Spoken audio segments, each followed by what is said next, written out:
So I know we've got this recorded. All right, so what I want to talk about today is a couple of things. First of all, what to expect when it comes to your mastery test, which is on Thursday, and I don't know why it's doing that.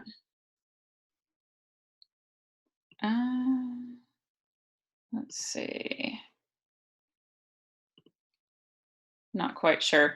All right, sorry, it's giving me weird messages going on here. But let me, Chrome, that's what I'm looking for. All right, I want to show you a post that I put into Canvas just the other day. So I've updated your syllabus to include all this information. It is back in Canvas right now. But your test on Thursday involves coming here. I will be here early on Thursday, unlike today. And there's a couple of things that I'm going to ask you to do beforehand. So you're going to start out in the waiting room, just like today. And I'm going to let you in kind of a few at a time. And sorry, I've got lots of windows popping up here. I'm going to let you on kind of one at a time. And I'm going to check via video. So for Thursday, you need to have your video active. You need to be in a room by yourself. If you have a dog or something that wanders in, not a big deal, but you shouldn't have roommates hanging out with you. Make sure that you don't have a cell phone with you, smartwatch. If you have one of those, make sure you take it off. Make sure you're going to have to take off hats, hoods, headphones for this.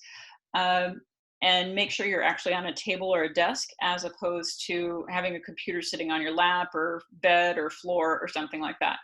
So when you come in, I'm going to ask to see a photo ID. I don't have a photo ID for you right now, but just, show your photo ID to the camera so I can see that you are who you say you are.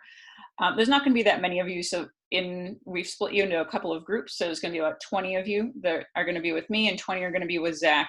And all you have to do is just show up. We'll get to you. If you're stuck in the waiting room for a few minutes, don't worry about it. You will have the full time to take your exam. I'm going to ask you to show your ID. If you do have, by the way, that mid-first bank card sort of student ID, put your finger over or tape over your bank card number because I don't want that recorded.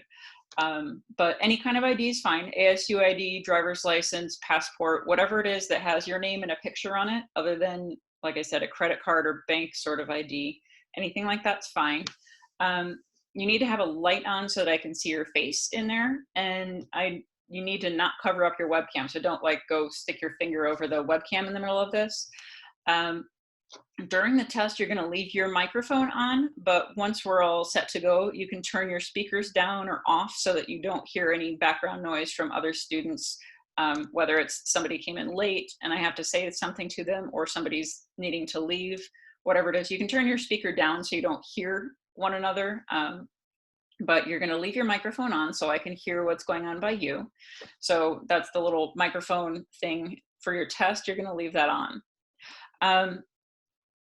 So when you're let's see, so this online exam procedure, this is the specifics. So you each should have gotten an email about this if you have your announcements, but otherwise, if you go into Canvas, you'll see an announcement.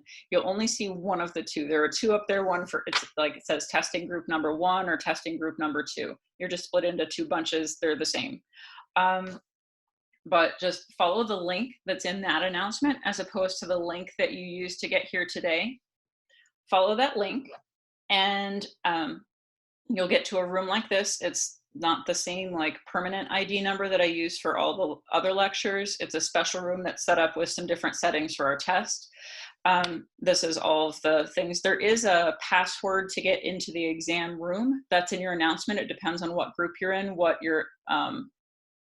your exam room to get into the Zoom meeting, what the password is.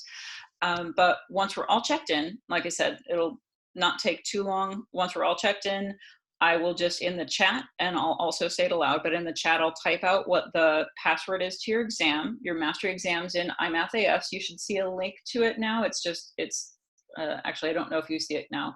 I see it now. It'll be active on Tuesday, and it'll just ask you for a password. So you won't be able to access, or Thursday rather, you won't be able to access it until Thursday when I give you that password. But once you do, I don't expect it will take you the whole time. I realize that typing out some stuff and clicking on things takes a bit longer than if you were just writing out those first 25 questions, the simple ones. They take a bit longer to type than they do to write out. In terms of that, you'll have 90 minutes to finish the exam from the time we start, as opposed to what would normally be in class a 15-minute exam period, because of the time consumed by clicking on things to do math. So I do want to show you, let's see, there's something about iMath that I wanted to say. Oh, you can use scratch paper, and I would actually suggest for the longer derivatives, not the first 25, the others, to write out what you're doing, not because I want you to simplify it, but just so you know all the pieces and you can do them kind of part by part, like we did the difficult questions in Keynote as we were doing those. So have some scratch paper so you can do that. You're going to show me blank scratch paper before the test too, so I know you just have that. And I'll also ask you to just show your general desk area so that it's not full of, math notes, but, just something like, I can't really see what I'm showing you, but like I have a bunch of stuff around. If you clear off the stuff from your desk, that's better than having everything showing. Just put it away. You don't need it for the test. I know it's not ideal, but we'll make the best of this as we can. So let's get started with stuff for today. Let me just open up, let's see, where'd that go? Keynote. I'm gonna share something else with you. Ooh, and that is not the page that we want to be on, this one.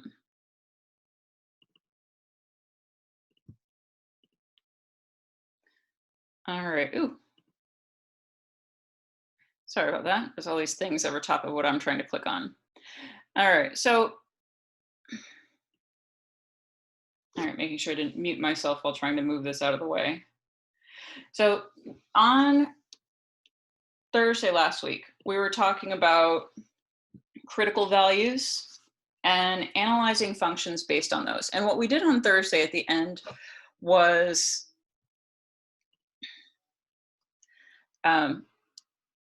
let's see, we just looked at a chart of a function. I was trying to scoot backward and it won't let me go backward. We looked at a chart of a function, and let's see, here we go. Yeah, we looked at a chart of a function and just kind of looking at where the zeros were that way. So suppose that I'm given a function like this, and instead of trying to just make a chart of values and hope for the best, how about if we try to analytically determine where the critical values are? And again, the critical values are places where the derivative is 0 or undefined, but that the original function is defined. So this function, polynomial, is defined for all real numbers x. It doesn't have any undefined derivative spots, like vertical spots, corners, things like that.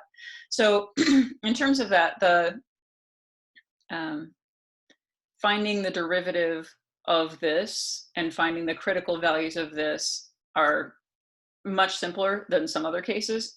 But realistically speaking, in terms of functions that you'll encounter in a lot of applications, this is an appropriate difficulty level. So if I want to look at this and I want to find where the first derivative is 0 or undefined, I know it's not going to be undefined anywhere. But j prime of x would just be, what, negative 15 plus 18x minus 3x squared. Oh, I've got somebody trying to come in, and for whatever reason, it's not letting me turn off the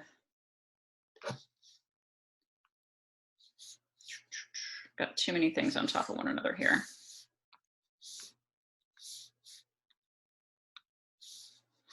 All right, so minus 3x squared. And so if I wanted to figure out when this is equal to 0, that's just algebra. I mean, it may be easier if you, oh, sorry, now it lets me go backwards. Might be easier if you factor it. So I'm going to put this in maybe in more normal order. Negative 3x squared would be first. Oh, I'll factor out a negative 3 and then call it x squared minus 6x plus 5. Because what I want to know is, this is j prime of x. I want to know when this equals 0. It's a quadratic, so factor, which will work here. We can continue factoring. Set it equal to 0. Negative 3 isn't going to be equal to 0, but x minus 5, x minus 1, those two factors can equal 0. So this derivative will equal 0. I'll just write this out. J prime of x equals 0 at x equal to 5 and 1. So 5 and 1 are spots where the derivative is 0. First derivative is 0, meaning it's some sort of something where, like, from left to right, the height isn't changing much. So it could be just a flat spot on the way up, could be just a flat spot on the way down, could be a local maximum, could be a local minimum. And to distinguish between those four options, we have to look at additional information. But what I know right now is, no, this is a cubic polynomial, and maybe it's like, oh, well, cubic polynomial with a negative leading coefficient is going to look mostly like this. But it's got two flat spots. So maybe it's not just a plateau, maybe it's more this. And so because of knowledge of algebra, you can maybe guess what's going to happen with these. But let's see that the calculus that we talked about matches up with our expectations. So j prime of x is 0 at two spots. Let's look at what the second derivative is doing and when the second derivative is 0. So my second derivative, second derivative, just looking from here, here's my first derivative. That's a constant, so that would drop out. I'm just going to have 18 minus 6x. I can say, oh, well, that's going to equal 0 if x is 3. But what's going on at these two spots? So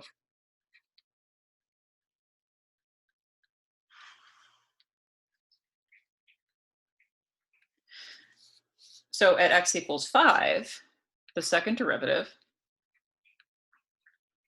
would be 18 minus 30.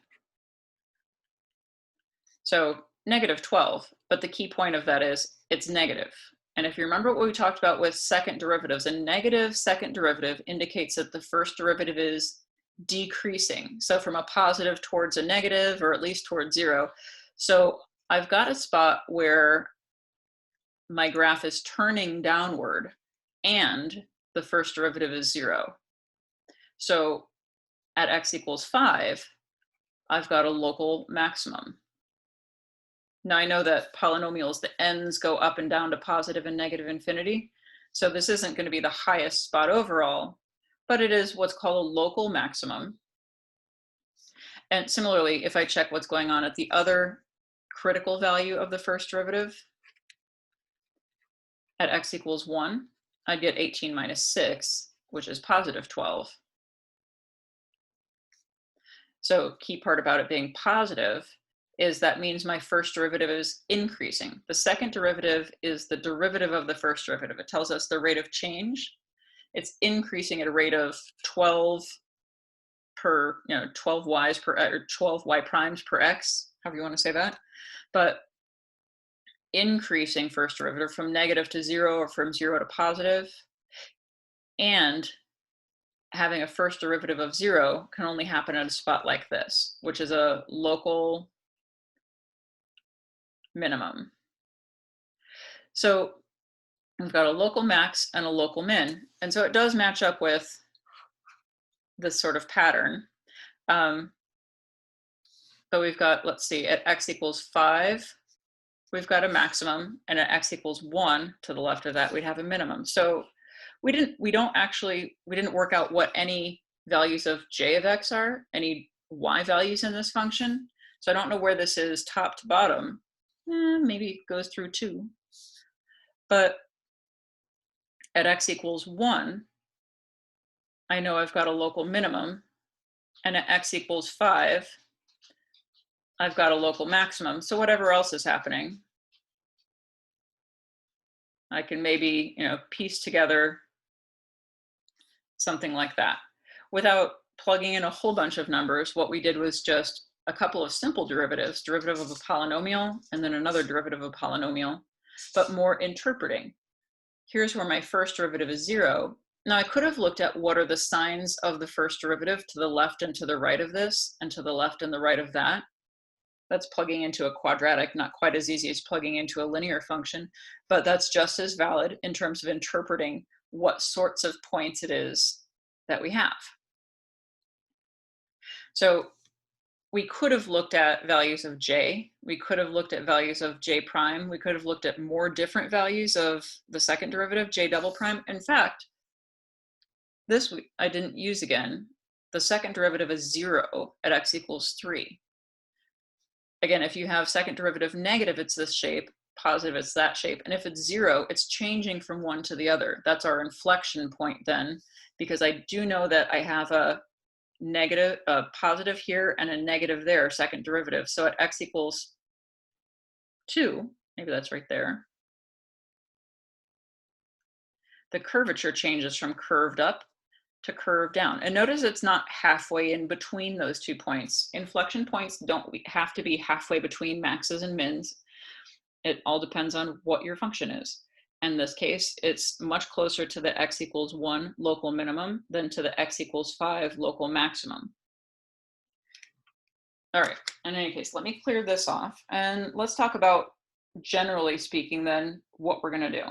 Let me clear. All right, oops.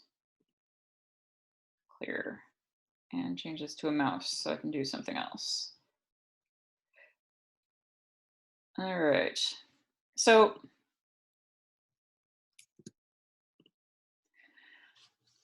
what we're going to use this for, as I said, and this is why it's nice to know points like local minimums and local maximums, even if maybe overall in a polynomial, they're not the highest or lowest overall, they could still become important if we are restricting our domain. If there's some sort of feasible region, some sort of set of x or y values that are the only ones that make sense relative to a given situation. Now this is just kind of a generic function f here for a moment, but the process of what's called optimization. Optimization is kind of a catch-all term for minimizing or maximizing, or both. Depends on your situation, which would be optimal. But if I'm trying to figure out how to optimize something, that's picking the ideal independent value to give us the sort of dependent value that we want, whether that means a highest value or a lowest value. So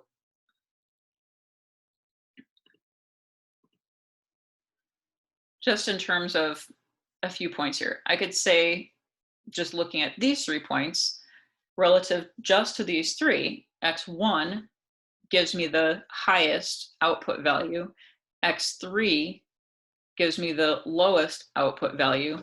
But typically speaking, we've got ranges of, intervals of independent values that we're interested in looking at, as opposed to just a small set. So best can mean minimum or maximum, depends on the question. So we want to know, what is the function we're trying to optimize? And in context, it might be something about area, volume, distance, cost, who knows, could be all sorts of different things. But the function's output variable, dependent variable, is the thing that we're looking to find the ideal value for. And in order to figure out what that is, we need to know, well, what's ideal, highest or lowest, basically. And then we also need to think about what is the interval of the range of numbers as inputs that are sensible in this situation. In lots of applications, the input needs to be 0 or larger. Sometimes there's a cap to that. Maybe only 0 to 24 makes sense if it's something about over the course of a day and our independent variable is in hours. But we have to think about what the domain is. Maybe it's something that comes automatically with the question. Maybe it's something specific to um, some other constraints that we have as like whatever it is as a business or in constructing some object. So just same picture here, random curvy function f. If I want to know what independent variable would result in the maximum value of the dependent variable if I'm looking at x equals 0 to 30. Well, if I only look at 0 to 30, I want to know what value of x gives me the maximum value of f. It's like, all right, well, between 0 and 30, the highest value occurs right around here. So I'd say, oh, that looks like about x equals maybe 5 or 6, maybe 5.5, someplace in there. So just eyeballing this for the moment. But it would be this part that's important. And this would be one of the local maximums that occurs between 0 and 30. There'd be two of them, but this one's higher than that one is. So this would be the maximum on that interval. And it occurs when x is 5 or 6. If I change my domain though, if I change this to look at only x values between 10 and 35, that spot we were just looking at, x equals 6, is not relevant anymore. It's not a part of that interval. But 10 to 35, so 10 is about here through 35 down here. Well, 10 seems to be the maximum. Now, take a look at 10 and what that is relative to this graph. If it hadn't been stated as the beginning of the domain, we would not have thought about 10 for any particular reason. I mean, maybe it's near an inflection point of the curve, but it's definitely not on its own. If I look at the whole function f, x equals 10 doesn't coincide with a local maximum or local minimum.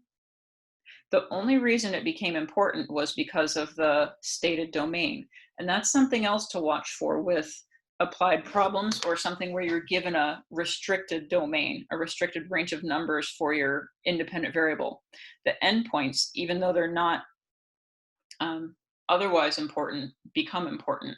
What I mean by that is essentially we're just saying, pretend all of this isn't here. We've got an endpoint there and an endpoint here. Well, now the highest point is at x equals 10, and the lowest point is at x equals 35. And neither of those would have been something that came up as a result of dealing with calculus and derivatives. So it is important to actually know what your function's doing overall. Think about the endpoints of the domain as important to answering this question. All right, so if I looked at 14 through 24, and I was looking for a maximum. Again, all right, so 14 is where? About here? To 24, about there? Well, in this case, the minimum, which isn't what was asked for here, but the minimum would still be around this, like what, 16 to 17 or so. The maximum happens at x equals 24. And this point is nothing in particular. It's an endpoint. But if I'm trying to figure out where the maximums or minimums are, I want to look at those endpoints as well as critical values. But I don't care about critical values that are outside of a stated domain. So if this maximum is actually at 25 over here, not 24, this critical value over here that I know there's a local maximum near there, it doesn't really matter. This is the highest point in this spot, regardless of whether this is still going uphill or not. All right. So we could keep playing this game, but if I'm looking at a minimum between 0 and 30, well, minimum's at 30. Or if I'm looking at a minimum between 7 and 27. 27 isn't quite as low as this one around 16, so I think this one would win as the minimum. between 7 and 27. But again, it just depends on the question, what is meant by optimum, maximum, or minimum. And do keep in mind, whether it's actually stated in numbers or not in the question, keep in mind what might be a reasonable domain or something that is automatic as a domain, even if it's not stated. So in general, when we're looking for an optimal value, whether you're looking at a graph or just looking at a function, keep the same things in mind. If you want to find a list of what are the potential locations for maximum or minimum values, within any interval, there's going to be infinitely many x values, but you don't have to check all infinitely many. And picking all the whole numbers isn't going to tell you the right answer. If you want to find the best values, you have to look at a few spots. You need to look at those critical values that might or might not be maximums or minimums. And you have to look at endpoints of a domain, which again, might or might not be those maximums or minimums, but those are the only candidate spots. Things that are in between endpoints and critical values aren't going to end up being important. They can't be, because if I had an endpoint, let's say here at x1, let's say I'm just looking at x1 to x3. There's no way that someplace like this can be a maximum or a minimum, because I can go up in one direction and down in the other direction. So it's not going to be either. If you can go both directions and continue up in one way and down in the other, then you're definitely not at a maximum or a minimum. When you're at an endpoint, you're stuck because you can only go one direction. So every endpoint is going to be, I guess you could say, locally a maximum or a minimum. It's going to be either higher than or lower than the points it's adjacent to, unless you have the most boring function, a constant horizontal line function, which nobody would bother trying to optimize that. So we need critical values of the first derivative that are within the domain, and the starting and ending values, the endpoints of the domain. So keep the domain in mind is the key value, the key part of all of this, beyond what we talked about on Thursday last week. So let's take a look at then a simple application. So doesn't look very application-y. It's kind of general. But if I want to know what two non-negative numbers, a and b, whose sum is 25, maximize the value of 2a squared plus b squared, and then also what two non-negative numbers minimize that value. Well, if I want to know what two non-negative numbers maximize this, minimize this, I could just start picking numbers. I know I can't use any negatives. So just thinking about, okay, so a and b, neither one's negative. Non-negative means 0 or positive. I want to know if their sum is 25, how do I make this as big as possible? And say, oh, well, if these both have to be 0 or bigger, then neither one can be larger than 25, maybe obviously, right? So just thinking about trying to get some thoughts together on this. A and B are both going to be less than or equal to 25. I know they're bigger than 0 because of well, greater than or equal to 0. They're both between 0 and 25. And they can't both be 25 because their sum is 25. So if one of them's 25, the other's 0, and vice versa. So in any case, they're related. A and B are not two independent variables, just as a point here. They're related to one another. Meaning if I pick a value for one of them, the other one is already determined. What that means is I could express this in terms of just one of the two of them, because if I know what A's value is, then I can describe B's, or vice versa. So whatever I pick for A, I know that the sum of A and B has to be 25. So if I picked something for A, I'd know that B would be 25 minus that. So instead of having this expression with two different symbols in it, I could have an expression with only one symbol in it, and then maybe even call it a function. F of A is 2a squared plus, instead of writing b squared, all right, 25 minus a squared. So here's a function whose independent value is, or independent variable is a. A can take on values from 0 through 25. And I'm trying to maximize this. So I'm going to try to maximize the value of this. So again, our goal is to make a function whose dependent quantity is the thing that we're trying to maximize, and then we'll minimize it also. We need it to be a function. That is, I need this to be a function of one variable. So we've accomplished that. And even though it's not an x, I could easily just imagine graphing this and see what this is, but realize this is a quadratic function. In fact, if you multiply this out, even if you can't tell from this form, you'll see it's a quadratic function, a parabola that opens upward. I've got positive quadratic terms. I'm going to multiply this out. Let's see, minus what, 50a plus a squared. So f of a, maybe in a simpler to look at form, is 3a squared minus 50a plus 625. So parabolas in general go like that, right? And this one opens upward, pretty steep, goes through 0, 625. I could find the vertex, which is going to be a minimum value of this if it makes any sense. And I say if it makes any sense, because what I know is that, well, let's see, A and B have to be between 0 and 25, or in other words, I'm not actually looking at the whole parabola. I'm only looking at, if I'm thinking graphically or visually about this, I'm thinking about the portion of this parabola where A is between 0 and 25.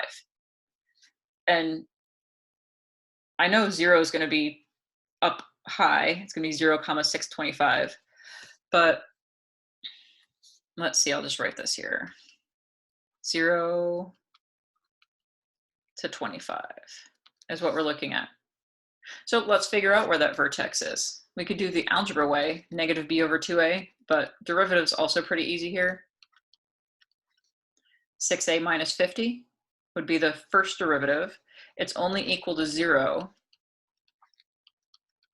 at, what would that be, 25 over 3, 8 1/3. I'm just going to skip the algebra 1 here. So if you're looking at this, it's just a little bit past 8 is where you'd maybe see the vertex, which is definitely between 0 and 25. That's the smallest. I know it's the smallest because of algebra, but I could also say, oh, what's the second derivative? It's 6, which that tells me that my graph turns up all along. So there's not going to be a local maximum based on a critical value. That means any flat spot that I have, any 0 of the first derivative, is going to be a minimum. So, all right, this is at 8.3. Now, just visualizing this, the vertex is at 8 1/3, about 8.3, a little bit past it. My graph then would be going downward toward there, turning around and going back up just afterwards. Here, I'll put 8 1/3. 0 to 25, well, here's 0, which, again, this means we don't care about, oh, the stuff to the left of that. Sorry, I didn't mean to erase quite so much. I'll put that back in. I only care from 0 to 25. And if you know about the symmetry of parabolas, since 25 is a lot farther this way, 8 1/3 is much closer to 0 than it is to 25. I can say, oh, well, that's going to be the highest spot. And again, I don't care about what's out past 25. So just using some algebra knowledge, I can say that the minimum, we're asked about both a max and a min. The minimum occurs when A is 8 1/3, otherwise known as 25/3. Now, it says what two negative numbers? So, all right, we'll figure out B also then. B is 25 minus A. 25 minus that would be, let's see, 25 minus 8 is, I should have subtracted in advance. Let's see, what, 17, 16 and 2/3? So this would give us our minimum. A is 8 1/3, B is 16 2/3. If I want to know the maximum, it's not going to happen at this critical value. It's going to happen at one of the endpoints. And we could check both of them to see, but based on algebra knowledge, I'm like, oh, well, this would happen when A is 25, which means B is 0. And notice that neither of these told us what is that value of 2a squared plus b squared. We didn't calculate that. If you want to, you can plug in 2a squared plus b squared with this to get your minimum, and 2a squared plus b squared to get your maximum there. This one, probably not too bad. Let's see, 625 times 2, 1250.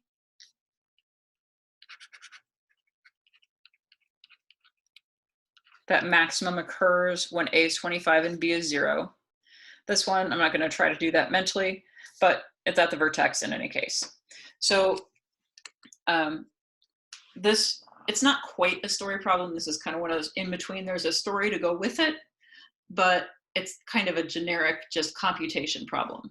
But the ideas are important here. What we're trying to do was minimize and maximize both the value of this expression. So we made it into a function by realizing that because of this other rule here, this constraint or other fact that we had up above, made it the case that A and B aren't independent. One depends on the other. If I know one, I know the other, so I can substitute to write this in terms of a single variable instead of having A's and B's both. But then I have a function whose dependent quantity is the thing that I'm trying to optimize, maximize, and minimize in this case. In most applications, like true applications, only one of the two of those is something we want to do. Like we might want to minimize cost. We certainly wouldn't want to maximize it. That wouldn't make any sense. Maybe I want to maximize a volume of some container. I wouldn't really want to minimize it because usually my goal is to hold more stuff. All right, so let's go on. Let's take a look at one other example.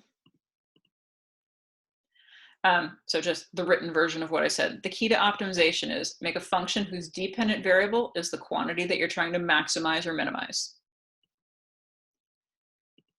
All right, so just the general, this takes a while to get used to, and this is not an easy process because there's so many steps, most of which are not calculus. Most of it is interpreting and writing a function. So make sure you understand what the problem's about. Not every problem fits a category of it's going to be just like something else you did. If problems were like that, they wouldn't be problems. So what I'd suggest is read a question all the way through, start to finish. Usually where the question mark is, that tells you what you're trying to do. What's the goal? What are you trying to maximize or minimize? If there's something geometric or something described, like one item is north of the other or moving west or something like that, draw a picture so that you can figure out how all the different maybe measurements or configurations are arranged relative to one another. So reading the question, figuring out what's going on and how it's all organized is usually the hardest part of this because everyone's going to be a little bit different. Think about what are the measurements that we're relating to one another. In the previous problem, it was just numerical values. But if we're talking about distances, velocities, volumes, weights. Make sure you know what those quantities are, what the units are in them, and how they're maybe related to one another. So if you have something about distance and velocity both, maybe you know a formula about like, oh, distance equals rate times time, and you can, you know, come up with a relationship between the quantities in that sense. Or maybe it's a volume that depends on radius and height. Whatever it might be. If you have some certain quantities that are being measured, think about the related formulas to them that use the other items that are given in the question. But also make sure you think about some things that are given, whether they're constant or whether they're changing through the course of the problem. Are they varying, or is there something fixed? Like if I have a tank full of water that I'm putting water into, the radius of the tank isn't changing. The height of the water in the tank might be changing, going up if I'm pouring stuff in, or maybe going down if I'm draining stuff out. And which ones cause other ones to change? Well, if I was pouring water into a tank, the more height there is, the more volume there's going to be also. So sometimes, you know, there's a couple of different changing quantities, but there can also be things that are constant. And maybe we know a value for them, or maybe we're going to have to just use a parameter for them. Depends on the situation. So again, the goal is to maximize or minimize a quantity. And then have a function whose dependent quantity is that thing, is that part that we're trying to maximize or minimize. So writing a function whose output, whose end result is the quantity, the thing that we want to be maximized or minimized. All right, so let's look at more of a real story problem. So this one has a little bit of geometric planning to it. Got a rectangular storage space that's to be created up against the side of a building using 84 feet of chain link fencing. So the fence will comprise 3 sides of the space, and the wall of the building is the 4th side. The space must not be narrower than 4 feet in either direction. So we want to know, how do I maximize the area of this? So that's a lot of words, but we've got a rectangular storage space. We're trying to maximize its area. I said, read the whole thing, but usually right by the question mark is the thing that is your overall goal. Maximize the area. All right, so plotting out here, I've got a building. Ooh, sorry, that's not a very straight line. Pretend it's a straight line. And I've got 84 feet of fence. A fence is going to form 3 sides of this rectangular storage area. And the building forms the 4th side. So this area, I'm trying to maximize it. And it's a rectangle. So thinking about things, we can think about, oh, well, areas of rectangles are like length times width. I'm just going to use X and Y instead of L and W, because if I write L's, they'll end up looking like ones eventually, and W's are kind of messy. So I'll just use X's and Y's. But I don't know how long either one of those sides are, but I know if I multiply their lengths together, I get the area. So this is maybe kind of the same idea as that 2a squared plus b squared that we had in the last one. I'm going to multiply the 2 dimensions together and maximize that, instead of 2a squared plus b squared, maximize that. So this one has a name, A for area, and I know I want to maximize this. So too many symbols right now, just like the A's and B's of last time. But keep in mind, there's a lot of other information up here. I've used the fact that the fence forms 3 walls and the buildings is the 4th. I haven't thought about this 4 feet yet. I haven't also thought about this 84 feet. I've got 84 feet of fence, which is why I can't just have like, oh, let's just make this infinity feet long and infinity feet wide. I've only got 84 feet worth of fence.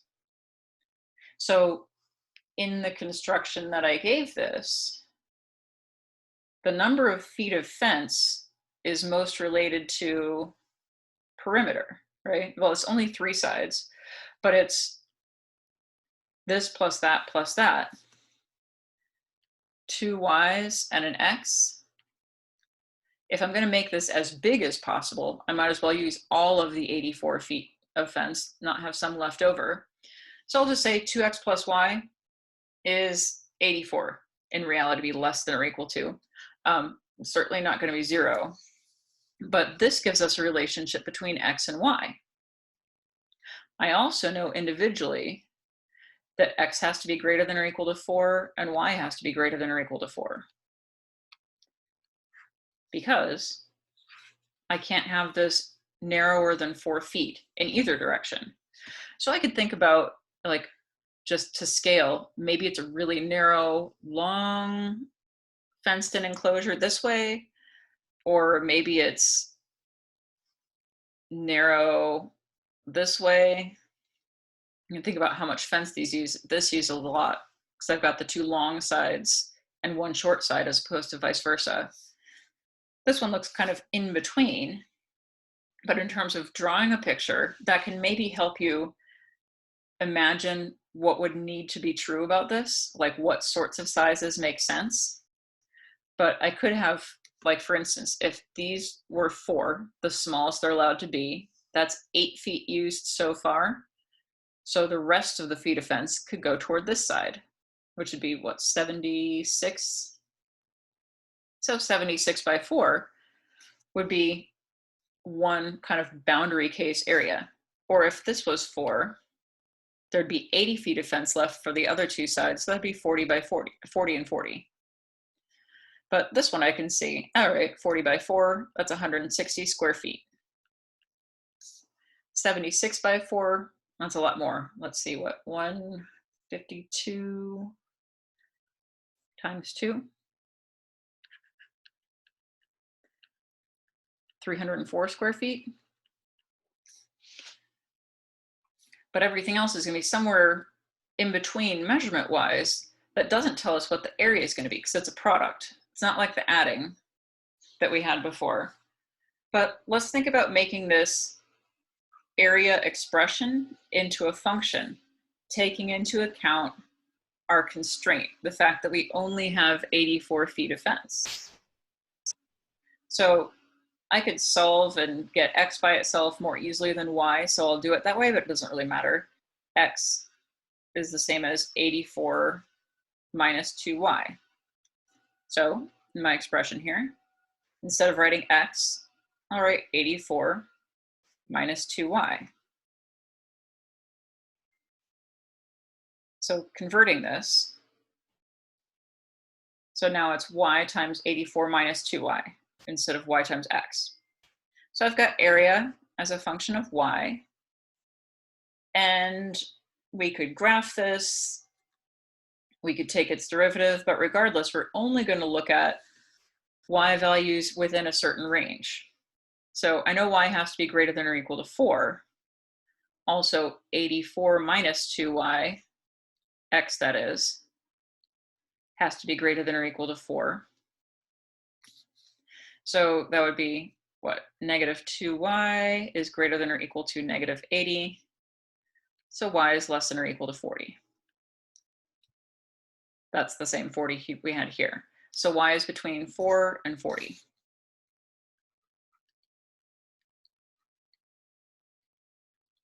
Or again, this is a parabola. If I write it, if I multiply this out, negative 2y squared plus 84y, and say, oh yeah, this would be a parabola that opens downward. It's going to have some sort of maximum at its vertex. I don't know where the vertex is relative to those two. Is it larger than, smaller than both of those? Is that vertex out of the range? So I'd have to find that. I can figure out where this is, but that's going to be our maximum if it's at a value of y between 4 and 40, just based on algebra knowledge. Again, combine what you know with algebra and everything else to make your life easier. So a prime the first derivative, negative 4y plus 84. I say, yeah, I can figure out when that's equal to 0. It doesn't involve too much factoring or anything. You can factor if you want to. But negative 4y plus 84 is going to equal 0 at only one value of y. It's going to be at y equals 21, which is certainly between 4 and 40. So wherever else our graph may go, and this one has goes through the 0, 0, but the beginning of this, not very interesting. We don't care about this until we get to 4. Goes up and over. So between 4 and 40, just a rough sketch here, is our x, or well, y value, I guess. This is y, meaning the y that's in my diagram. And this is our area this way. The maximum value happens when this y, when this dimension, the perpendicular to the house dimension, is 21 feet. In which case, x, you can see, x is 84 minus 2y, so it'd be 42. So our ideal is when those two dimensions, whatever you call them, x and y, L and W, A and B, are 21 and 42. And let's see, should be 882 as the area. 882 square feet. Just by doing 42 times 21. So the idea is, what configuration maximizes its area? We need it to be 42 by 21, the 42 parallel to the house, the 21 perpendicular to the house. And that gives us a maximum area, which this question up here, notice, didn't even actually ask for what is the area, but that's generally something that's useful to know. So 882 square feet, and you can see that's much larger than either of the endpoint values, the ends of the domain.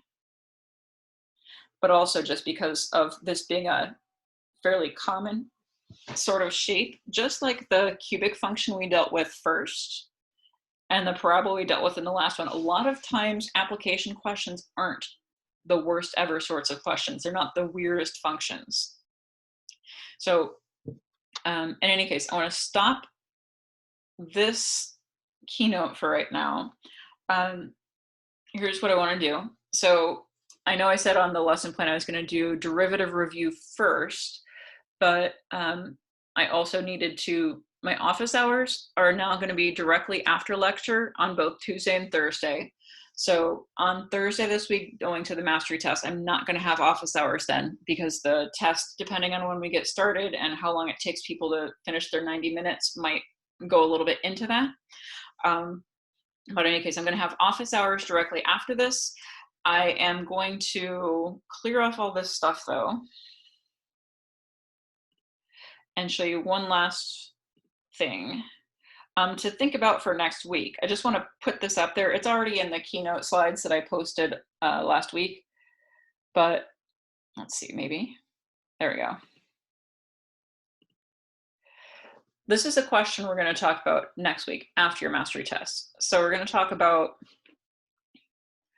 this. Notice there's very few numbers. A square-based box-shaped shipping crate, so regular box shape, but with a square base, so two of the dimensions are the same number, length, width, and height.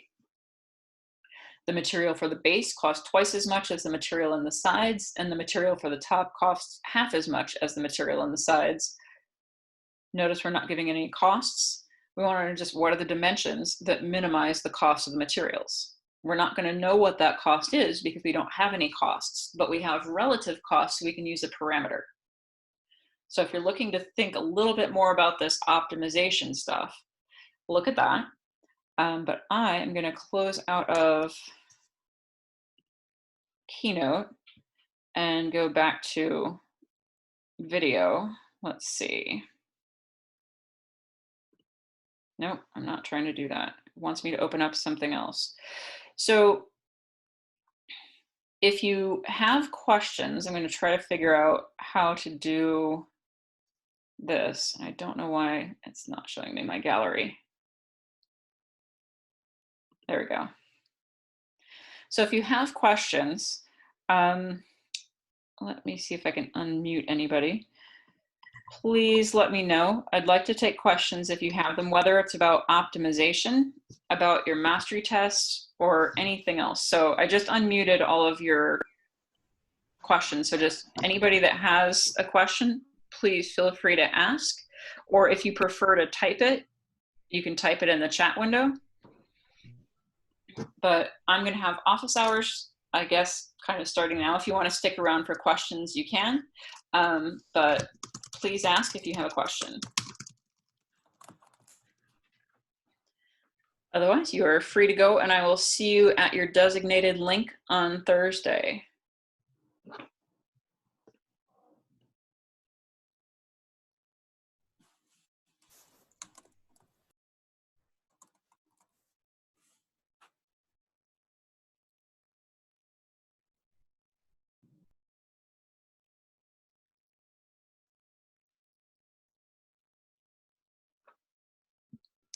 Hi, I guess I have one quick question, just about the. All right, so question, how would I find a derivative of something like tangent cubed of 6x minus 4? So one thing to keep in mind, and let's see if I can just get up. Let's see, where's my whiteboard? There we go. So one thing to keep in mind is that if you have, let's see, drawing.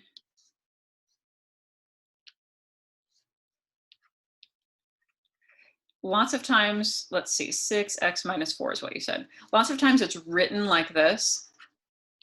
That means the same as tangent of 6x minus 4 all to the third power. So to find a derivative of something like this involves a couple rounds of chain rule, because I know how to find the derivative of a tangent function. Tangent of x's derivative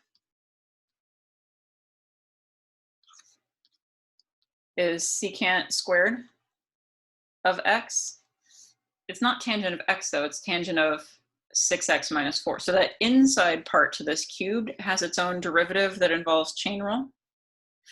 Then there's also this third power. So thinking about the levels of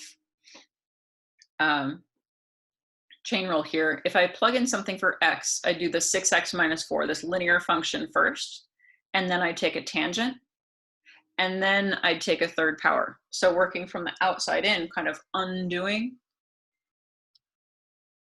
this composition as we're doing chain rule. Third power derivatives involve a coefficient of 3 and squared. So leaving the inside alone. But then think about what is the derivative of that inside part? Well, the derivative of a tangent function is a secant squared function. So I'd have secant squared of, well, it wasn't an x, it was 6x minus 4. So just like tangent of x has a derivative that's secant squared of x, when I have tangent of something, I have secant squared of that same something. But chain rule says you haven't taken the derivative of this yet. It does factor into how this all works. The derivative of 6x minus 4, though, is just a 6. So our derivative of a tangent cubed is something like this. So I'd suggest maybe even if you see something like that, rewrite it with the exponent outside. It's easy to say something like this, but even secant squared means secant of x squared, or 1 over cosine times 1 over cosine, both of x. So our derivative for this one is that. Questions about that one?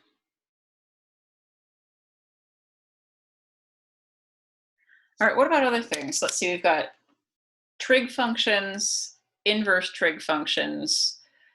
Let's see, power functions, pretty much used to those by now. And let's see, exponential and logarithmic functions. And that's about it. We will talk about a few other weirdly combined sorts of functions later on. after the mastery test. They're not included on the mastery. But the other parts that are more complex are the combination rules: product rule, quotient rule, and chain rule. And if you have those, they're a little bit challenging. Are there any other types of questions, like a sort of rule, that you're interested in?